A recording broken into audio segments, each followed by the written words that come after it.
திருவேற்காடு கருமாரியம்மன் கோவில் பற்றிய சில உண்மைகள். இது சென்னைக்கு அருகில் இருக்கும் மிகவும் சக்தி வாய்ந்த கோவில்.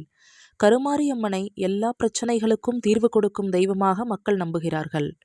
கரு என்று சொன்னால் உயிர், மாரி என்று சொன்னால் மாற்றம். கருமாரியம்மன் உலகத்தை காப்பதற்காக பல திருவிளையாடல்கள் செய்தார். மேலும் பல பக்தர்களின் வாழ்வை மேம்படுத்துகிறார். ஒருமுறை திருவேற்காடு பகுதியில் வறட்சி ஏற்பட்டு கருமாரியம்மன் தனது அருளால் மழையை ஏற்படுத்தி மக்களின் வாழ்வை காப்பாற்றியதாக நம்பப்படுகிறது. இன்னும் ஒரு சிறப்பு என்னவென்றால், இங்கு பால் அபிஷேகம், காயங்கள் நிவாரணம் மற்றும் பல வழிபாடுகள் மிகவும் பிரபலமானவை. திருவேற்காடு அம்மனின் அருள் எப்போதும் நம்மை காத்துக்கொள்க. இவர் பராசக்தியின் ஒரு ரூபமாக கருதப்படுகிறார். மகாமாரியம்மன், துர்க்கை மற்றும் காளி ஆகிய உருவங்களில் பூஜிக்கப்படுகிறார். கருமாரியம்மனுக்கு ஆடி மாதம் மற்றும் பங்குனி மாதம் முக்கியமான மாதங்களாக கருதப்படுகிறது.